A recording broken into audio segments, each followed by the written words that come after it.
IL-96 ทางการของสหพันธ์รัสเซียเลขาธิการสภาความมั่นคงสรัสเซียเยี่ยมยามสปปลาวในวันที่11ธันวาคม2025นี้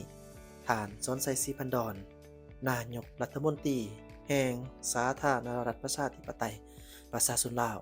ได้ให้เกียรติต้อนรับการเข้าเยี่ยมคำนับของฐานพลเอกเซอร์เกย์ชอยกูเลขาธิการสภาความมั่นคงสหพันธ์รัสเซียพร้อมด้วยคณะในโอกาสเดินทางมาเยี่ยมยามและเฮ็ดเวียกอยู่สปปลาวท่านสนไซศรีพันดอนได้แสดงความยินดีต้อนรับซุ่มเซยและตีราคาสูงต่อฐานพลเอกเซอร์เกย์ชอยกูที่ได้นำพาคณะเดินทางมาเยี่ยมยามและเฮ็ดเวียกอยู่สปปลาวในครั้งนี้ซึ่งเป็นการประกอบส่วนสำคัญเขาในการหัดแนนสายพัวพันมิตรภาพที่เป็นมุ่นเสือและเพิ่มทวีการร่วมมืออันดีงามบนพื้นฐานคู่ร่วมมือยุทธศาสตร์ระหว่างสปปลาวและสรัสเซียที่ราคาสูงต่อการพัวพันร่วมมือระหว่างสองประเทศทั้งในขอบการร่วมมือสองฝ่ายหลายๆฝ่ายในระยะที่ผ่านมาโดยเฉพาะแมนการร่วมมือทางด้านเศรษฐกิจการค้าการลงทุนพลังงานเวียกงานชีวภาพการศึกษาการทหารทั้งด้านกฎหมายวัฒนธรรมและการท่องเที่ยวและอื่นๆในโอกาสนี้ท่านพลเอกเซอร์เกย์ชอยกูพร้อมด้วยคณะก็ได้แสดงความขอบใจอย่างจริงใจมายังฐานนายกรัฐมนตรีแห่งสปปลาวที่ได้ให้การต้อนรับอย่างอบอุ่นพร้อมทั้งถือโอกาสนี้แจ้งจุดประสงค์ในการเยี่ยมยามและเฮ็ดเวียกอยู่สปปลาวให้ท่านนายกรัฐมนตรีแห่งสปปลาวได้รับทราบเติมอีกนอกจากนั้นกองประชุมพบปะสองฝ่ายระหว่างกระทรวงป้องกันความสงบลาวและสภาความมั่นคงรัสเซียเนื่องในโอกาสที่ทางคณะผู้แทนขั้นสูงสภาความมั่นคงแห่งสหพันธ์รัสเซียนำโดยฐานพลเอกเซอร์เกย์ชอยกูเลขาธิการสภาความมั่นคงแห่งสหพันธ์รัสเซียได้เดินทางมาเยี่ยมยามและเฮ็ดเวียกอยู่สาธารณรัฐประชาธิปไตยประชาชนลาวในระหว่างวันที่10-12ธันวาคม2025ที่นครเวียงจันทน์ในตอนเช้าของวันที่11ธันวาคม2025ที่กระทรวงป้องกันความสงบได้มีพิธีต้อนรับคณะผู้แทนขั้นสูงสภาความมั่นคงแห่งสหพันธ์รัสเซียอย่างเป็นทางการและสมเกียรติให้เกียรติต้อนรับโดยท่านพลเอกวิไลหลาคำฟ้องรองนายกรัฐมนตรี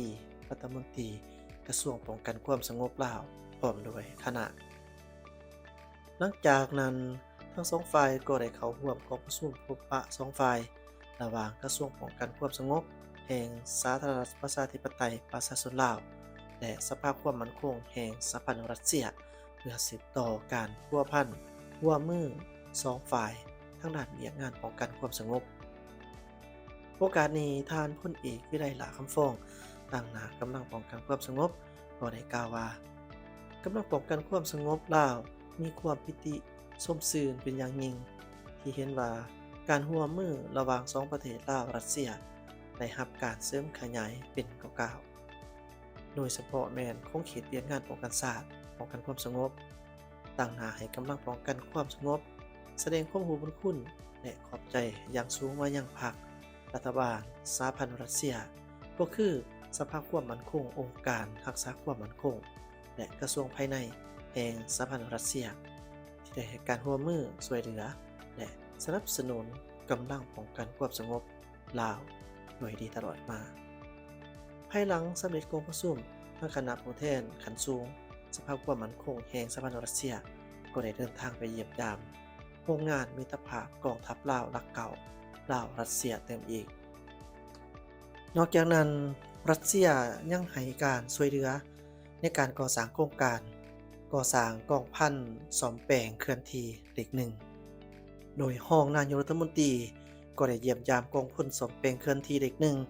ในวันที่8ธันวาคม2025ที่ผ่านมานี้สหายพลเอกจันทมร จันยราชรองนายกรัฐมนตรีแห่งสปปลาวก็ได้ลงเคลื่อนไหวติดตามกวดกาตีราคา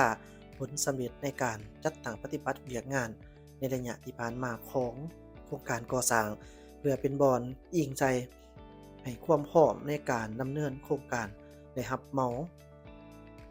และมอบรับกองพันซ่อมแปลงเคลื่อนที่เลขหนึ่งโดยการต้อนรับของสหายพลตรีจอมเพชรไสยสุขหัวหน้ากรมใหญ่เทคนิคกองทัพพร้อมด้วยคณะมีสหายพลตรีเดอะมิเตรครายยับวาลาดิเมียโรวิสหัวหน้าหองการต่างหน้ากระทรวงป้องกันประเทศแห่งสหพันธ์รัสเซียประจำสปปลาวพร้อมด้วยคณะมีผู้ตั้งหน้ากรมใหญ่เสนาธิการกองทัพห้องว่าการกระทรวงป้องกันประเทศกรมคณะกรมใหญ่คณะกรมคณะห้องบริษัท PSL บรรดาสหายคณะอนุกรรมการรับผิดชอบโครงการก่อสร้างกองพันซ่อมแปลงเคลื่อนที่ตลอดหอดคณะเสี่ยวซ่านสรัสเซียและวิชาการฝ่ายลาวบ่ได้เข้าร่วมสหายพลเอกสิสุพรหมจันทร์รองหัวหน้ากรมเสนาเทคนิคกรมใหญ่เทคนิคกองทัพได้ในงานโดยย่อเกี่ยวกับโครงการก่อสร้างกองพันซ่อมแปลงเคลื่อนที่เลขหนึ่งซึ่งเป็นการช่วยเหลือทางด้านพาหนะเทคนิคอุปกรณ์ซ่อมแปลงจากกระทรวงป้องกันประเทศสรัสเซียให้แก่กระทรวงป้องกันประเทศสปปลาวขึ้นกับกรมใหญ่เทคนิคกองทัพที่ตั้งของโครงการแม่นอยู่บ้านโคกศรีวิไลเมืองไชยธานีนครหลวงเวียงจันทน์เนื้อที่ของโครงการทั้งหมดมี 33.5 เฮกตาร์เขตเทคนิค 24.5 เฮกตาร์เขตบริหาร 9 เฮกตาร์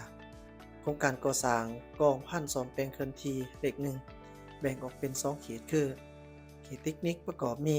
23หน้าเวียกและเขตบริหารประกอบมี6หน้าเวียกบริษัท PSL ก่อสร้างครบวงจรจำกัดตัวเดียวเป็นผู้รับเหมาก่อสร้างซึ่งเดิมจัดตั้งปฏิบัติในเดือนพฤศจิกายน2024มาถึงปัจจุบันนี้สำเร็จแล้ว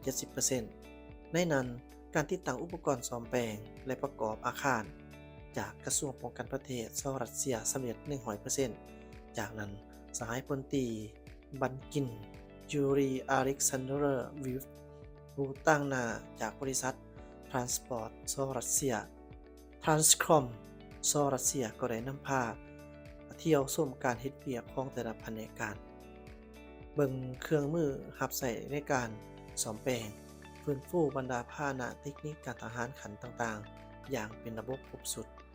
อยู่กองพันซ่อมแปลงเคลื่อนที่เด็กหนึ่งได้เข้าเยี่ยม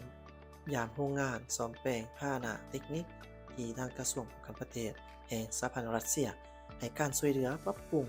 ยกระดับอยู่โรงงานมิตรภาพลาวเวียดนามเติมอีกโอกาสนี้สหายพลเอกจันทมรจัญญาราชก็ได้แสดงความขอบใจพร้อมทั้ง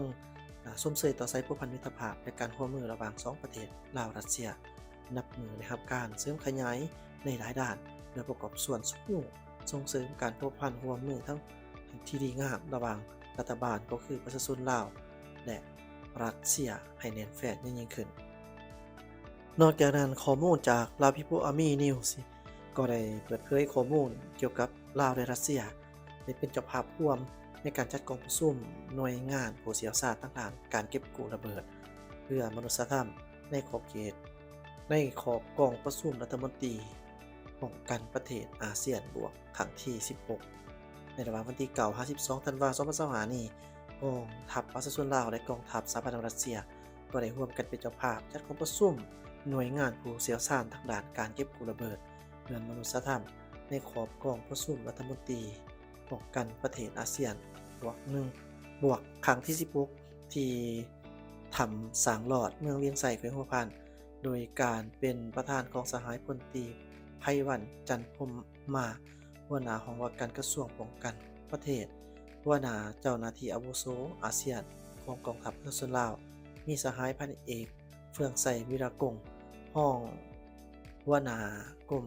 พัวพันต่างประเทศหัวหน้ากองเลขาอาเซียนกองทัพประชาชนลาวสหายพันเอกอเล็กซานเดอร์โรโคนอฟห้องหัวหน้าศูนย์เก็บกู้ระเบิดสากลวิทยาคารสร้างแสงสรัสเซียพร้อมด้วยบรรดาคณะผู้แทนที่มาจาก20ประเทศที่เกี่ยวข้องการประชุมในครั้งนี้สุดที่มีความหมายความสำคัญทางประวัติศาสตร์ของอาเซียนซึ่งได้จัดขึ้นที่ถ้ำสางหลอดเมืองเวียงไส่แขวงหัวพาน เมื่อก่อนเป็นเขตที่มั่นของการปฏิวัติของละพองศาสตร์ลาวและเป็นเขตหนึ่งที่ได้รับผลกระทบจากการทิ่มระเบิดนั้นหนักหน่วงหลายที่สุดในปางสงครามต่อสู้ปลดปล่อยปัจจุบันถ้ำสร้างลอดยังเป็นเขตอนุสรณ์สถานเป็นแหล่งท่องเที่ยวทางธรรมศาสตร์ประวัติศาสตร์ที่มีชื่อเสียงของประเทศเฮาการประชุมในครั้งนี้มีบรรดาผู้แทนและผู้เชี่ยวชาญขั้นสูงจาก10ประเทศอาเซียนและประเทศพวกอีก8ประเทศนอกนั้นยังมีติมอร์เลสเตและตุรกีก็ได้เข้าร่วมสังเกตการณ์จุดประสงค์หลักของกองประชุมแมนเพื่อสรุปถอดถอนบทเรียนการจัดตั้งปฏิบัติการกวดกู้ระเบิดระยะผ่านมา